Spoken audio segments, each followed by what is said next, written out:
dalam satu hadis yang kemarin malam saya sampaikan, qala Rasulullah sallallahu alaihi wasallam, innallaha yab'atsu li hadil ummah ala ra'si kulli mi'atin sanatin man yujaddidu laha dina, rawahu Abu Dawud. Jadi apa yang dikaji oleh ulama, insya Allah akan bangkitkan pemantik awal kebangkitan Islam global dari arah timur, yaitu Indonesia.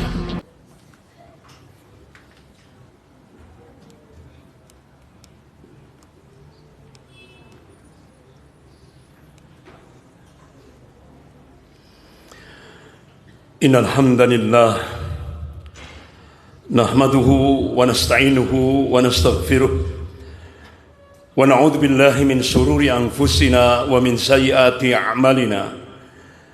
May yahdihillahu fala mudilla lahu wa may yudlil fala hadiya lahu. Asyhadu an la ilaha illallah wahdahu la syarika lahu wa asyhadu anna Muhammadan abduhu wa rasuluh. Ya ayyuhalladzina amanu taqullaha haqqa tuqatih wa la tamutunna illa wa antum muslimun. Ya ayyuhan nasu taqu rabbakum alladzi khalaqakum min nafsin wahidah wa khalaqa minha zawjaha wa batha minhuma rijalan katsiran wa nisaa'a wattaqullaha alladzi tasaaluna bihi wal arham innallaha kana 'alaikum raqiba. Ya ayyuhalladzina amanu taqullaha wa qulu qawlan sadida yuslih lakum a'malakum wa yaghfir lakum dhunubakum wa may yuti'illaha wa rasulahu faqad faza fawzan 'azima. Amma ba'd, fa inna asdaqal hadits kitabullah wa khairul hadi hadi Muhammadin sallallahu alaihi wasallam wa syarrul umur muhdatsatuha wa kullu muhdatsatin bid'ah wa kullu bid'atin dhalalah wa kullu dhalalatin finnar. Masyaallah muslimin jamaah Jumat rahimakumullah, puji dan syukur kita panjatkan kehadirat Allah Subhanahu wa taala yang atas rahmat, taufik serta hidayahnya kita masih diberikan nikmatul iman wal Islam. Semoga Allah Subhanahu wa taala senantiasa membimbing kita ke jalan yang lurus, yaitu jalan Shiratal Mustaqim. Dan semoga Allah Subhanahu wa taala senantiasa memberkahi dan merahmati kehidupan kita sampai kita menghadap kehadirat Allah penuh dengan ridha dan ampunannya. Amin ya rabbal alamin. Salawat serta salam semoga tetap tercurahkan pada junjungan kita Nabi besar Nabi Muhammad sallallahu alaihi wasallam beserta keluarga, para sahabat dan pengikutnya yang senantiasa istiqamah dalam memperjuangkan syariahnya, dalam menegakkan sunnah-sunnahnya sebagaimana pemahaman para salafus saleh. Masyaallah muslimin jamaah Jumat rahimakumullah. Ada seorang ulama di Biladis Syam. Beliau adalah Syekh Dr. Abdul Majid Ihsan Al-Kilani. Masya Allah, kitab-kitab yang ditulis oleh beliau mewarnai seluruh dunia Islam, termasuk di Indonesia. Syekh Dr. Majid Ihsan Al-Kilani ini, beliau seorang ulama Ahlus Sunnah di Biladis Syam. Beliau keturunan Syekh Abdul Qadir Al-Jailani rahimahullah.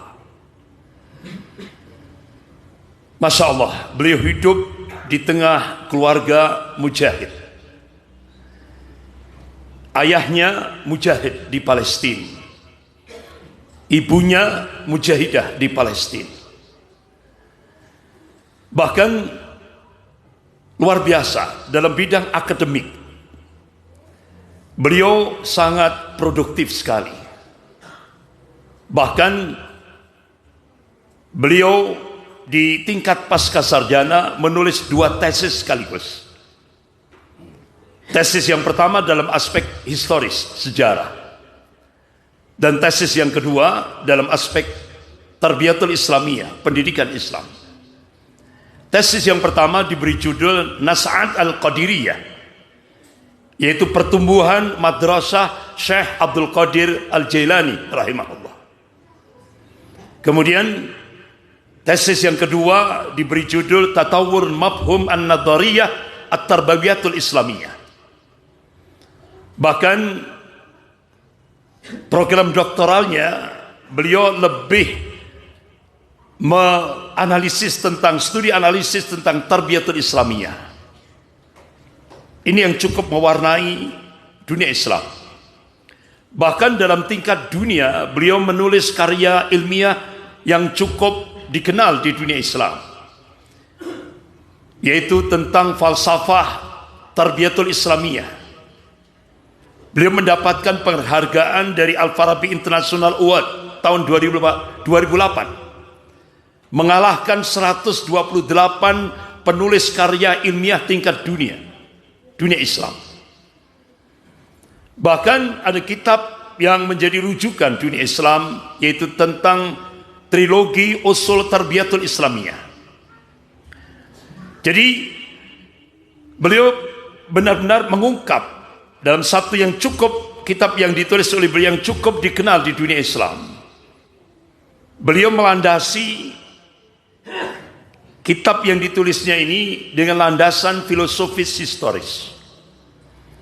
Beliau ungkap bagaimana kondisi umat Islam pada masa dua ulama besar, yaitu Al-Imam Al-Ghazali rahimahullah beserta muridnya Syekh Abdul Qadir Al-Jailani rahimahullah.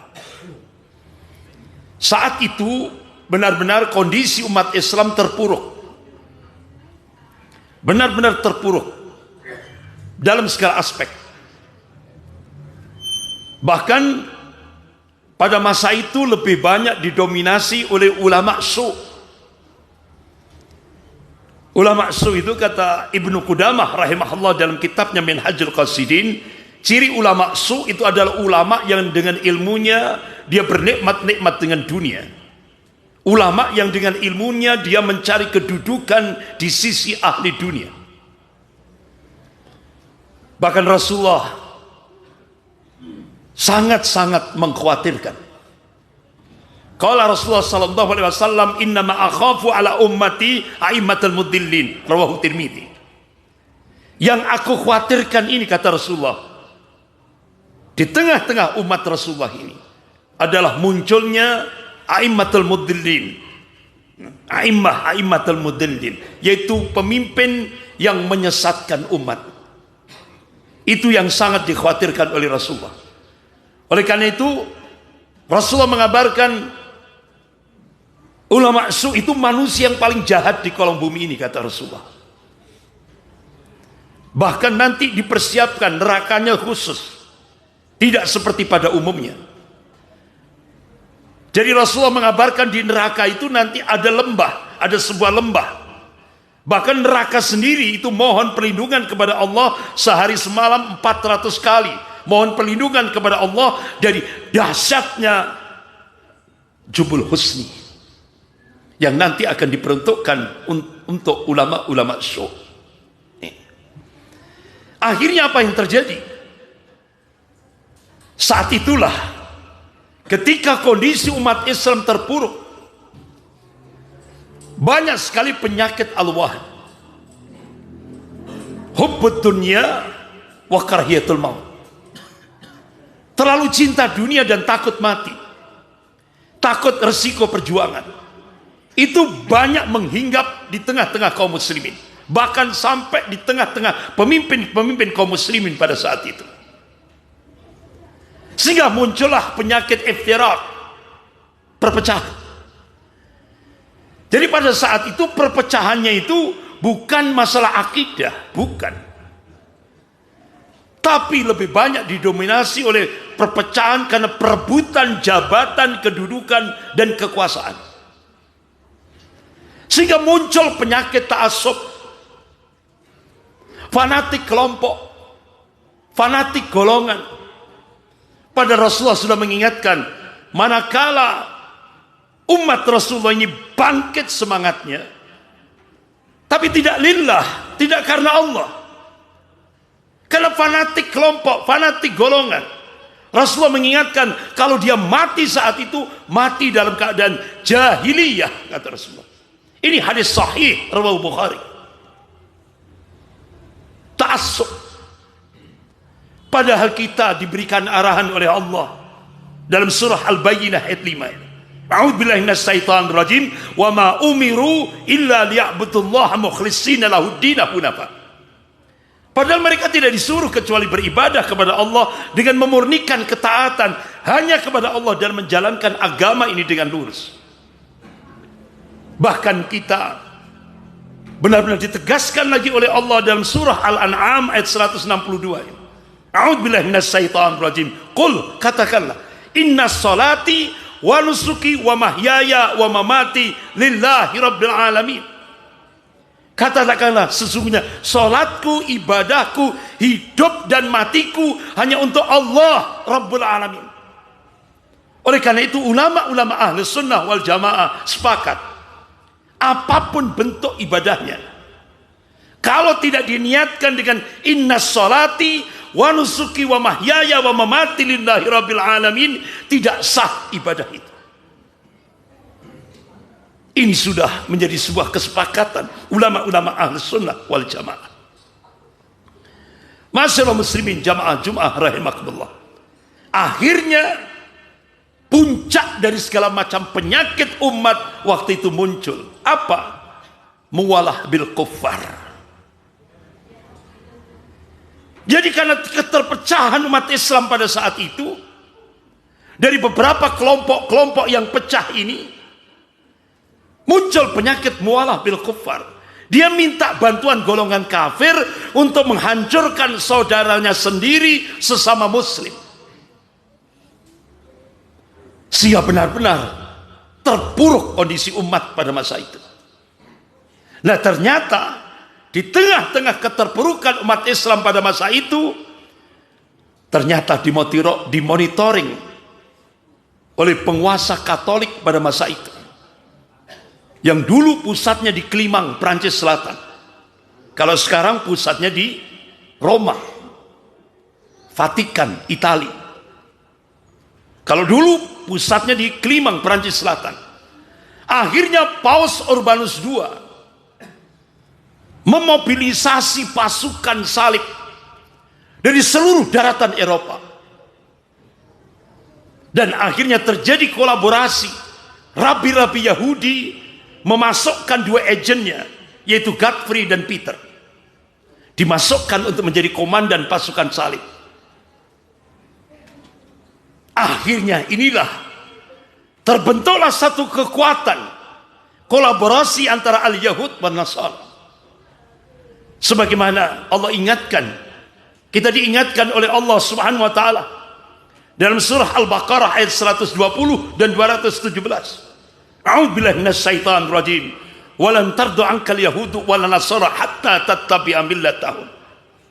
Karena di situ ada huruf lam, itu maknanya selamanya, berarti ila yaumil qiyamah. Al-Yahud wan Nasara, orang-orang Yahudi dan Nasrani itu tidak akan pernah ridho, tidak akan pernah rela, tidak akan pernah senang kepada umat Islam sampai umat Islam itu masuk ke dalam milah mereka, agama mereka. Wala yazaluna yuqatilunakum hatta yarudukum an dinikum in istata'u. Selamanya, kata Allah, orang-orang kafir itu tidak akan pernah berhenti yuqatilunakum, kata Allah, memerangi umat Islam ini, hatta yarudukum an dinikum in istata'u, sampai umat Islam ini murtad dari agamanya seandainya mereka sanggup. Itu Allah sendiri yang mengabarkan.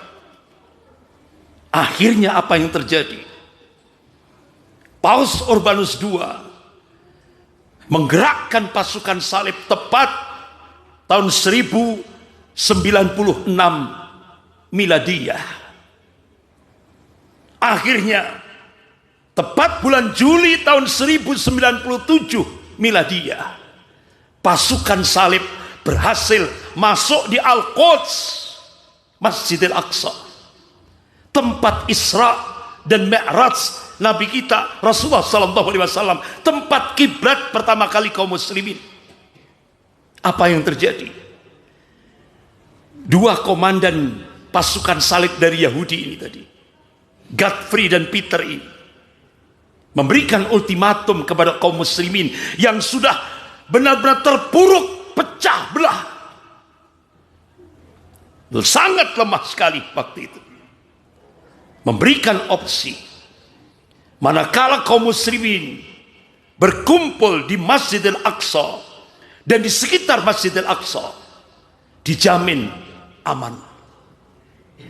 Tapi apa yang terjadi? Keesokan harinya hampir kurang lebih 70.000 kaum muslimin dibantai dengan cara-cara yang sangat biadab dan sangat keji sekali. Sehingga salah satu dari anggota pasukan salib, Raymond de Tolesi, dia menunggang kuda di tengah-tengah berserakan mayat-mayat kaum muslimin. Sampailah di pintu gerbang Masjidil Aqsa. Itu darahnya kaum muslimin, itu setinggi kaki kudanya. Itulah yang terjadi.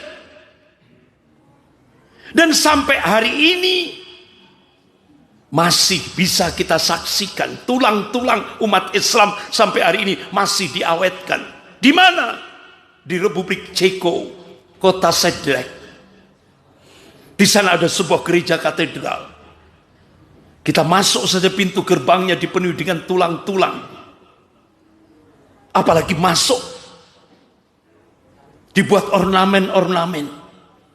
Akhirnya wartawan tanya, kenapa Anda masih merawat, mengawetkan tulang-tulang kaum muslimin peristiwa ribuan tahun yang lalu?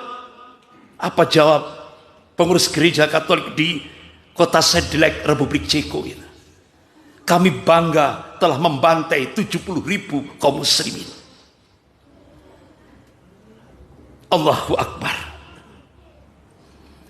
Inilah sejarah yang tidak bisa dihapus. Apakah perang salib episode yang pertama itu sampai sepanjang 200 tahun? Apa selesai? Tidak. Allah sudah mengabarkan, wala yazaluna yuqatilunakum hatta yaruddukum an dinikum in istata'u. Selamanya al-Yahud wa Nasara tidak akan pernah berhenti yuqatilunakum, memerangi kaum muslimin ila yaumil qiyamah. Ternyata setelah 200 tahun muncul lagi perang salib episode yang kedua. Sepanjang 600 tahun Indonesia kena jatah 350 tahun oleh Belanda. Apakah perang salib selesai? Belum. Muncul lagi perang salib episode yang ketiga. Mulai bulan April tahun 1992 di Bosnia Herzegovina, hampir 250.000 kaum muslimin dibantai dengan cara-cara yang biadab oleh kalangan Kristiani Ortodok. 50.000 muslimah diperkosa dengan cara-cara yang sadis. Ribuan masjid dihancurkan, madrasah, perguruan tinggi Islam dihancurkan. Ternyata Indonesia juga masih kena jatah lagi perang salib episode yang ketiga. Pasca Bosnia Herzegovina tahun 2000, yaitu di Ambon. Saat umat Islam melaksanakan sholat Idul Fitri, hampir 3.000 kaum muslimin dibantai dengan cara-cara yang biadab oleh kalangan Kristiani Ortodok. Apa selesai? Muncul lagi peristiwa Poso, hampir 1.000 kaum muslimin dibantai dengan cara-cara biadab. Bahkan di sana ada sebuah pondok pesantren Wali Songo. Di situ banyak santriwati, puluhan santriwati disuruh berjalan dengan telanjang bulat tanpa sehelai kain pun, sampai 2 kilo, diperkosa dengan cara-cara biadab, disayat-sayat tubuhnya, dimasukkan ke ruang goni, dilempar di Sungai Poso. Ini terjadi di tengah-tengah mayoritas kaum muslimin di Indonesia. Dan ini tidak pernah diekspos di media. Ma'asyiral muslimin rahimakumullah. Kembali kepada perang salib episode yang pertama. Bagaimana respon dua ulama ini? Akhirnya Al-Imam Al-Ghazali rahimahullah bersama muridnya Syekh Abdul Qadir Jailani rahimahullah, beliau menukil satu ayat dalam Al-Quran, yaitu surah Ar-Ra'd ayat 11. A'udzubillahi minasyaitonir rajim. Bismillahirrahmanirrahim. Innallaha la yughayyiru ma biqaumin hatta yughayyiru ma bi anfusihim. Sesungguhnya Allah tidak akan merubah kondisi satu kaum hingga kaum itu merubah apa yang ada pada dirinya sendiri. Ini quantum change, quantum perubahan yang diberikan oleh Allah. Allah tidak akan merubah nasib umat Islam kalau umat Islam tidak mau berubah. Gerakan perubahan digerakkan oleh Al-Imam Al-Ghazali rahimahullah bersama muridnya Syekh Abdul Qadir Jailani rahimahullah. Bahkan beliau ambil satu hadis sahih riwayat Muslim. Qala Rasulullah sallallahu alaihi wasallam, wa inna fil jasad mudghah idza salwat salwat jasadu kullu wa idza fasadat jasadu kullu ala wahyal qalb. Riwayat Muslim. Ketahuilah, dan setiap jasad manusia itu ada segumpal darah. Kalau segumpal darah itu baik, baiklah semuanya. Kalau segumpal darah itu jelek, jeleklah semuanya. Ala wahyal qalb. Ketahuilah, yang dimaksud segumpal darah itu adalah qalbu. Kenapa Al-Ghazali bersama muridnya membangkitkan, membangun kuatul ummah, kekuatan umat itu dari qalbu? Karena ternyata di dalam qalbu itu ada kuatul hamasah dan kuatul fikrah, kekuatan semangat dan pemikiran. Dari situlah akhirnya Al-Ghazali bersama muridnya Syekh Abdul Qadir Jailani rahimahullah membangun madrasah Al-Quran. Jadi umat dibangun kekuatannya dengan Al-Quran wa sunnah. Allahu Akbar. Dalam waktu 50 tahun lahirlah generasi Rabbani, yaitu generasi yang semua aktivitasnya, pola pikirnya rujuk ilal Quran wa sunnah, kembali kepada Al-Quran dan As-Sunnah. Lahirlah Salahuddin Al-Ayyubi rahimahullah. Ini karya besar dua ulama, yaitu Al-Imam Al-Ghazali rahimahullah bersama muridnya Syekh Abdul Qadir Jailani rahimahullah, mengkader Salahuddin Al-Ayyubi rahimahullah. Akhirnya Salahuddin Al-Ayyubi pertama kali yang dihancurkan, sebelum menghancurkan pasukan salib, beliau berangkat dengan rute Mesir dulu. Karena di Mesir ada Daulah Fatimiyah, yaitu kekuatan Syiah Rafidah, dihancurkan terlebih dahulu. Baru setelah itu Salahuddin Al-Ayyubi rahimahullah menghancurkan pasukan salib. Alhamdulillah, setelah Masjidil Aqsa hampir 88 tahun dikuasai oleh pasukan salib, lewat Salahuddin Al-Ayyubi rahimahullah bersama pasukannya berhasil menguasai kembali Masjidil Aqsa, kiblat pertama kali kaum muslimin, tempat Isra dan Mi'raj Nabi kita Rasulullah sallallahu alaihi wasallam. Masya Allah, ternyata apa yang dibangun, dirintis oleh Al-Ghazali bersama muridnya Syekh Abdul Qadir Jailani, alhamdulillah sudah dipraktekkan di Indonesia. Kita bisa melihat, di mana-mana kita melihat pesantren tahfidzul Quran, geria Quran, rumah Quran, kampung Quran. Allahu Akbar. Oleh karena itu kita optimis, insya Allah apa yang diingatkan oleh Rasulullah dalam satu hadis yang kemarin malam saya sampaikan. Qala Rasulullah sallallahu alaihi wasallam, innallaha yab'atsu li hadil ummah ala ra'si kulli mi'atin sanatin man yujaddidu laha dinaha. Rawahu Abu Dawud. Jadi apa yang dikaji oleh ulama, insya Allah akan bangkitkan pemantik awal kebangkitan Islam global dari arah timur, yaitu Indonesia. Bahkan ulama-ulama seluruh dunia mengadakan istima'. Seluruh dunia Islam di Timur Tengah semuanya berdoa, ya Allah, jadikan umat Islam di Indonesia menjadi pemantik awal kebangkitan Islam global. Puncaknya sebagaimana Rasulullah bersabda, qala Rasulullah sallallahu alaihi wasallam fi Baitul Maqdis wa akna fi Baitul Maqdis. Ini hadis sahih rawahu Ahmad. Jadi oleh karena itu sekarang kenapa di Palestina bendera merah putih ada di atas, bendera Palestina ada di bawah.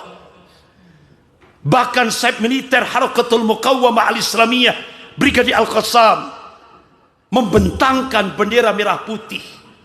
Kenapa? Karena mereka ulama-ulama di Palestina meyakini insya Allah 2024 Allah akan bangkitkan umat Islam di Indonesia ini menjadi pemantik awal kebangkitan Islam global yang puncaknya Allah akan takdirkan di Palestina, dan itu puncak kemenangan Islam di akhir zaman. Mudah-mudahan Allah Subhanahu wa taala menjadikan kita semuanya menjadi ansarullah, penolong-penolong agama Allah sampai kita menghadap Allah. Mudah-mudahan kita semuanya diberikan akhir yang husnul khatimah. Barakallahu li wa lakum fil Qur'anil azim wa nafa'ini wa iyyakum bima fihi minal ayati wa dzikril hakim. Aqulu qouli hadza wastaghfirullah innahu wal ghafurur rahim. Allahumma shalli wa sallim wa zid wa an'im wa tafaddal wa barik bi jalalika wa kamalika ala sayyidi abbarik abil qasim sayyidina wa maulana Muhammad salli wa sallim wa radiyallahu tabaraka wa ta'ala an kulli sahabati rasulillahi alaihim ajma'in.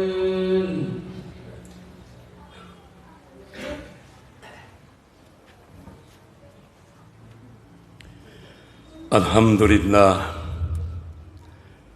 alhamdulillahilladzi hadana lihada wa ma kunna linahtadiya laula an hadanallah. Asyhadu an la ilaha illallah wahdahu la syarika lah wa asyhadu anna Muhammadan abduhu wa rasuluh. Wa qala Allah ta'ala fil kitabil aziz, a'udzu billahi minasy syaithanir rajim. Bismillahirrahmanirrahim. Ya ayyuhalladzina amanu taqullaha haqqa tuqatih wa la tamutunna illa wa antum muslimun. Innallaha wa malaikatahu yusholluna 'alan nabi. Ya ayyuhalladzina amanu shallu 'alaihi wa sallimu taslima.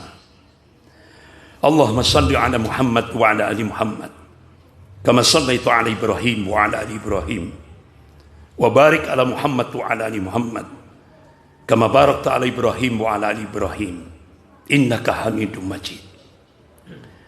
Allahumma ighfir lil muslimina wal muslimat wal mu'minina wal mu'minat al ahya'u minhum wal amwat. Rabbi ja'alna muqimas salat wa min dzurriyyati rabbana wa taqabbal du'a. Rabbana hab lana min azwajina wa dhurriyyatina qurrata a'yun waj'alna lil muttaqina imama. Rabbana la tuzigh qulubana ba'da idh hadaytana wa hab lana min ladunka rahmah innaka antal wahhab. Rabbana atina min ladunka rahmatan wa hayyi' lana min amrina rashada. Ya Rahman ya Rahim ya Ghafur ya Syakur ya Hayyu ya Qayyum birahmatika nastaghith. Allahumma sirf anna su'a bima syi'ta wa kaifa syi'ta innaka ala tasawwur qadir. Allahumma ya'udzubika min jahdil bala wa darakis saqa wa su'il qada wa tamatatil a'da. Allahumma ansur al-mujahidin fi biladis Syam. Allahumma ansur al-mujahidin fi Palestin. Allahumma ansur al-mujahidin wa fi kulli makan. Allahumma ansurhum. Allahumma as'aluka al-huda wat-tuqa wal-'afafa wal-ghina. Allahumma hawwin 'alaina fi sakaratil maut. Allahumma as'aluka al-husnal khatimah. Allahumma arzuqna taubatan nasuha qabla al-maut. Allah ya muqallibal qulub thabbit qulubana 'ala ad-din. Allahumma ighfir lana dhunubana wa liwalidayya warhamhuma kama rabbayana shaghira. Allahumma na'udzubika min an nusyrika bika syai'an na'lamu wa nastaghfiruka lima la na'lam. Rabbana atina fid dunya hasanah wa fil akhirati hasanah wa qina adzaban nar. Subhana rabbika rabbil izzati amma yasifun. Wassalamun alal mursalin. Walhamdulillahi rabbil alamin. Ibadallah wala dzikrullahi akbar.